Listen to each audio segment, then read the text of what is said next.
पतिव्रता अनसुईया ने वश में कर लिया था। जो अपने पति के सिवा पराये पुरुष का चिंतन ना करे उसे पतिव्रता कहते हैं। जो पति के सो जाने के बाद सोए, जागने के पहले जाग जाए, भोजन करने के बाद भोजन करे और सदा पति का ही चिंतन करती रहे, उसे पतिव्रता नारी कहते हैं।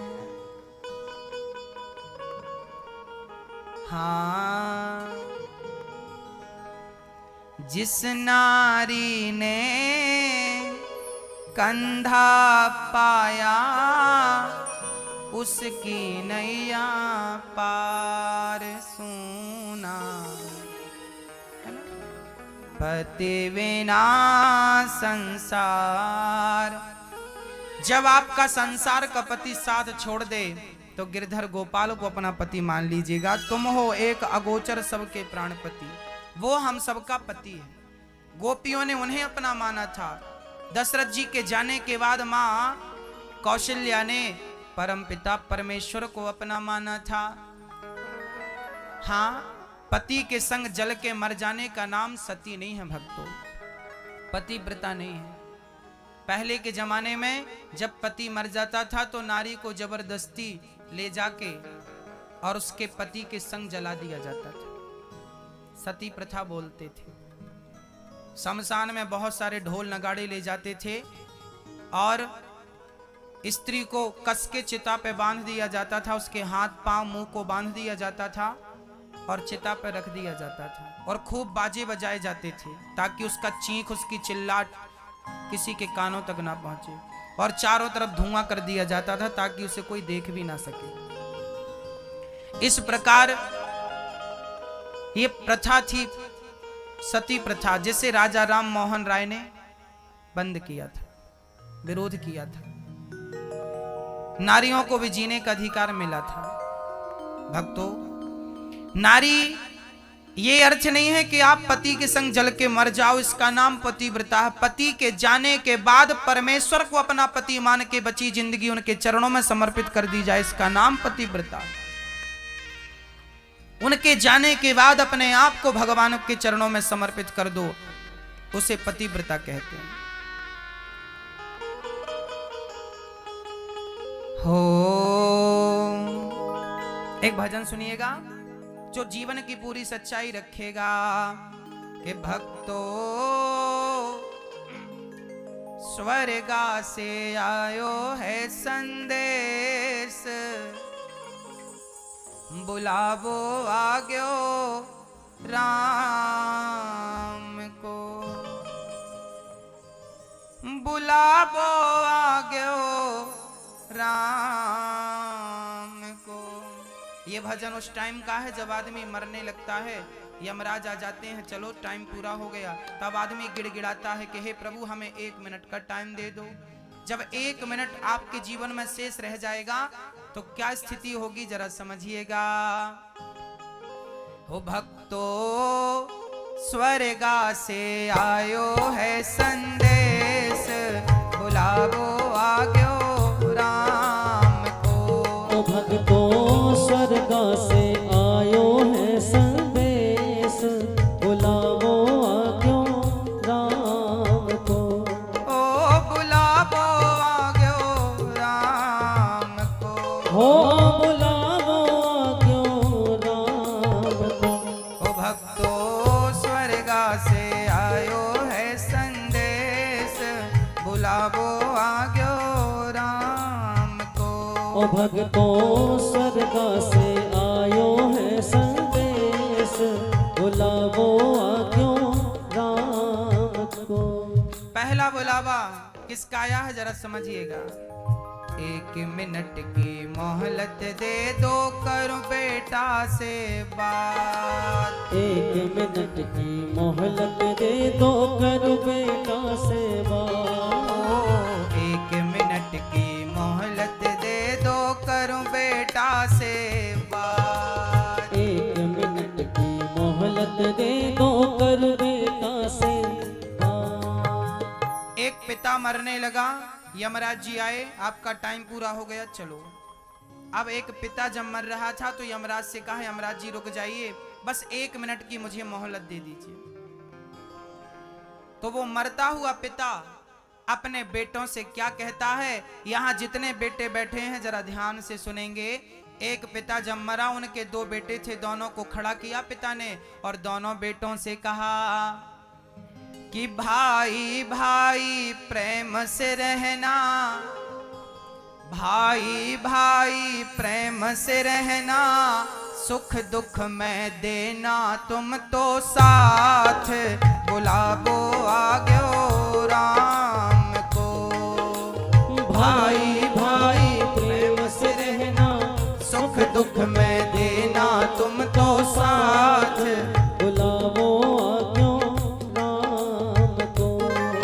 इसका अर्थ क्या है? एक पिता अपने बेटों से कहता है कि बेटा मैं जा रहा हूं, पर तुम वादा करो कि तुम कभी आपस में झगड़ा नहीं करोगे और एक दूसरे के सुख दुख में तुम दोनों साथ दोगे। हाँ, तो यहाँ जितने भाई बैठे हैं मैं प्रार्थना करूंगा अपने भाई से झगड़ा ना करिएगा। ये कह के पिता चला गया। आपके पिता यही कहकर जा रहे हैं कि आप प्रेम से रहें। एक मिनट की मोहलत दे दो, करूं बहू से बात। एक मिनट की मोहलत दे दो, करूं बहू से बात। ओ एक मिनट की मोहलत दे दो, करूं बहू से बात। एक मिनट की मोहलत दे दो, करूं बहू से बात। एक सास मरने लगी और वो सास अपनी बहू से क्या कह रही है, जरा ध्यान से सुनिएगा। यहाँ जितनी बहू और सास बैठी हैं ध्यान से सुनना। आपकी सास यही कह के मरी होगी और यही कह के मरेगी, और आप सास बनोगी तो अपने बहुओं से यही कहोगी। अच्छा, आप चाहती हो कि आपके बेटे आपस में झगड़ा करें? नहीं ना। जब दोनों बहुएं बच्चे आपस में झगड़ा करते हैं ना, तो माँ बाप बड़ा कष्ट पाते हैं ऊपर के, देखो मेरे बच्चे झगड़ा कर रहे हैं। एक सास कह रही है, एक मिनट की मोहलत दे दो, करूं बहू से बात। कि मैं तुम्हारो धर्म निभा दी, मैं तुम्हारो धर्म निभा दी, बांध के रखियो ये परिवार, बुलावो आग्यो राम को। हो मैं तुम्हारो धर्म निभा दी, बांध के रखियो ये परिवार, बुलावो आग्यो राम को। ओ बुलावो आग्यो राम को। हो बुलावो आग्यो राम को। ओ भक्तो स्वर्गा से आयो है संदेश, बुलावो आग्यो राम को। हो भक्तों स्वर्गा से आयो है संदेश, बुलावो आग्यो राम को। सास कह रही है कि बेटा प्यार से रहना। और मेरी माँ, आपकी सास अब कितने दिनों के लिए अभी है बताओ? बूढ़ी हो गई है बेचारी, 2 साल में, 5 साल में, 10 साल में मर जाएगी। सास मरेगी तो फिर रोने बैठ जाओगी। अभी जिंदा है तो पानी नहीं दे रही हो गिलास पर, सेवा नहीं कर रही हो। सेवा कर लो ना मेरी माँ। आप अपनी बहू की सेवा नहीं करोगी तो क्या भगवान तुम्हें सेवा करने वाली बहू देगा? कहते हैं ना, भगवान के घर देर होती है, अंधेर बिल्कुल नहीं होती। हिसाब किताब तो सबका होगा। आपने सेवा की होगी तो आपकी भी सेवा होगी, आपने नहीं की होगी ना तो आपके साथ भी वही होगा जो आपने किया है। हाँ, एक मिनट की मोहलत दे दो, करूं बेटी से बात। एक मिनट की मोहलत दे दो, करूं बेटी से बात। ओ एक मिनट की मोहलत दे दो, करूं बेटी से बात। एक मिनट की मोहलत दे दो, करूं बेटी से बात। एक माँ जिसका एक बेटा एक बेटी थी, बेटी का विवाह करने के लिए तैयार हुई, तभी पता चला कि मौत करीब थी। यमराज आ गए, तेरा टाइम पूरा हो गया। माँ मरने लगी। बेटी ने कहा, माँ मेरा विवाह अब कैसे होगा, मैं आपके बिना कैसे रहूंगी। माँ बोली, बेटा चिंता ना करना, तेरी शादी की सारी तैयारियां कर दी हैं। यमराज जी थोड़ा सा समय दे दो तो हम बेटी की शादी कर लें। यमराज जी बोले, बहन देखो ज्यादा तो नहीं, पर मैं 1 मिनट दे सकता हूँ। तो यमराज जी ने 1 मिनट दिया। तब मरने वाली माँ ने अपने बेटी को क्या समझाया कि बेटी 1 मिनट की मोहलत दे दो, करूं बेटी से बात, कि मन की तमन्ना मन में रह गई, मन की तमन्ना मन में रह गई, बीरा करेगो। हाँ, ये जो बीरा मतलब भाई, तेरा भाई है ना, अब मैं जा रही हूँ, तेरा भाई है ना, वो तेरा सारा काम करेगा। कि मन की तमन्ना मन में रह गई, बीरा करेगो तेरो ब्याह, बुलाबो आग्यो राम को। हो मन की तमन्ना मन में रह गई, बीरा करेगो तेरो ब्याह, बुलाओ आग्यो राम को। कह करके माँ चली गई। एक घटना घट गई। 1 मिनट की मोहलत दे दो, करूं पति से बात। 1 मिनट की मोहलत दे दो, करूं पति से बात। ओ 1 मिनट की मोहलत दे दो, करूं पति से बात। 1 मिनट की मोहलत दे दो, करूं पति से बात। क्या हुआ? एक पत्नी ने श्रृंगार किया, सज धज के खड़ी भई। आज करवा चौथ था, पति की पूजा करना चाहती थी। यमराज आ गए, तेरा टाइम पूरा हो गया, चल।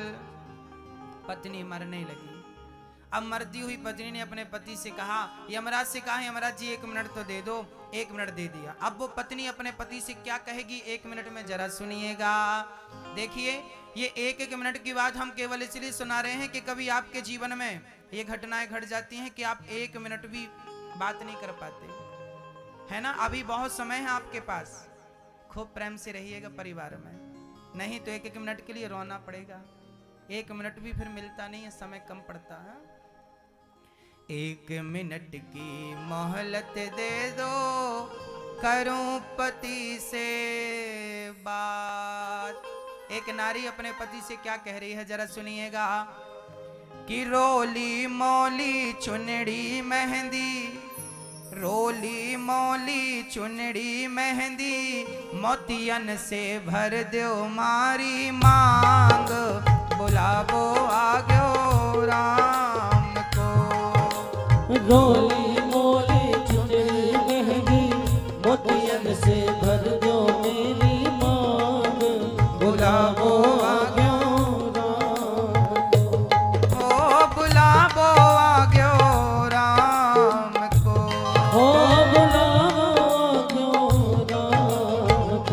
ओ भक्तो स्वर्गा से आ गया संदेश, बुलावा आ गया। कब बुलावा जाए कोई नहीं जानता। 1 मिनट की मोहलत दे दो, करूं कन्हैया से बात। 1 मिनट की मोहलत दे दो, करूं कन्हैया से बात। यमराज जी बस 1 मिनट और, हम कन्हैया से कुछ कहना चाहते हैं। 1 मिनट में भगवान से हम क्या कहना चाह रहे हैं, आइए हम सब आखिरी बात भगवान से कह दें। 1 मिनट की मोहलत दे दो, करूं कन्हैया से बात। 1 मिनट की मोहलत दे दो, करूं कन्हैया से बात। क्या बात करनी है? कौन कौन करेगा, हाथ उठाओ।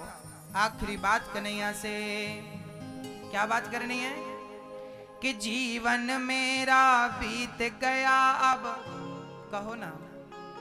जीवन मेरा बीत गया अब, कर दो भवसागर से पार, बुलाबो आग्यो राम को। ओ जीवन मेरा बीत गया अब, कर से पार बुलावो आग्यो राम को। ओ बुलावो आग्यो राम को। हो बुलावो आग्यो राम को। ओ भक्तो स्वर्गा से आयो है संदेश, बुलावो आग्यो राम को। मैया जी, भैया जी, एक दिन हम सभी का बुलावा आएगा। एक दिन वो दिन भी आएगा जब हमारी अर्थी घर से उठ रही होगी। एक दिन वो दिन भी आएगा जब हम चिता पे जल रहे होंगे। आप लोग कभी अपने इन दिनों को याद नहीं करते? हम तो करते रहते हैं। हम तो अपने उन दिनों को भी याद करते रहते हैं जब हम अर्थी पे चढ़ेंगे। हम अपने उन दिनों को भी याद करते रहते जब हम चिता पे जलेंगे। हाँ, करते रहते हम याद। आप लोग भूले बैठे हो तो हम क्या करें? अपनी मौत को याद रखिएगा। एक दिन तुम्हें मरना है। ये जो तुम पाप कर रहे हो ना, जरा कम कर दो, मरना पड़ेगा। ये जो तुम झूठ की खेती कर रहे हो ना, जरा कम कर दो, गठरी भारी हो जाएगी पाप की, उठा ना पाओगे, है ना? संभल जाओ, भोगना पड़ेगा। अच्छा, पेड़ बोए बबूल का, आम कहां से आए? जो बोया है वही तो काटेगा भाई। हाँ भक्तों, इसलिए कहता हूं जितना अच्छा कर सकते हो ना, कर डालो। ये मौका मिला है अच्छा कुछ करके दिखाने के लिए। कर लो सारा अच्छा काम। बुरा काम तो हम कभी भी कर सकते, अच्छा काम करने का मन बार बार नहीं बनता। अच्छा कर लो। किसी की आंखों के आंसू पोंछ लो, इन हाथों को सुंदर बना लो। इन हाथों की शोभा सोना चांदी से नहीं है। जब ये किसी की सेवा में खड़े होते हैं ना, तो इन हाथों की शोभा होती है। जिन माओ को आज अपने बच्चों ने घर से ठुकरा दिया, चल निकाल दिया, ऐसी बूढ़ी बूढ़ी माएं हमारे पास आती हैं, बेटा हमारे बच्चों ने हमें छोड़ दिया। एक घटना में अक्सर आप लोगों को सुनाता रहता हूं। देखिए, समाज में बच्चे किस प्रकार से अपने माँ बाप पर अत्याचार करते हैं, उसका एक नमूना मैं आपको पेश कर रहा हूं। एक माँ है आंध्र प्रदेश में। कुछ दिनों के बाद वो माँ को मैं लेके आऊंगा और वृद्धाश्रम में उनकी सारी व्यवस्थाएं होंगी। अभी आंध्र प्रदेश में एक माँ के बारे में पता चला है हमें।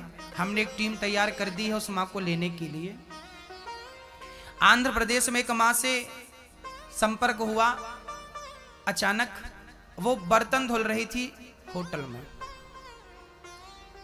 किसी ने पूछा कि माँ आप बर्तन क्यों धुल रही हो, और खाती क्या थी? होटल में जो हम लोग खा के छोड़ देते हैं ना जूठन, वो होटल का मालिक उसे देता था खाने में। और पैसे वैसे नहीं देता था कि बर्तन धुलाने का कोई पैसे, ना, खाना देता था। खाना के बदले वो बर्तन धुलवाता था। और खाना भी होटल में बैठ के नहीं खाने देता था, होटल वाले की इमेज खराब होगी ना।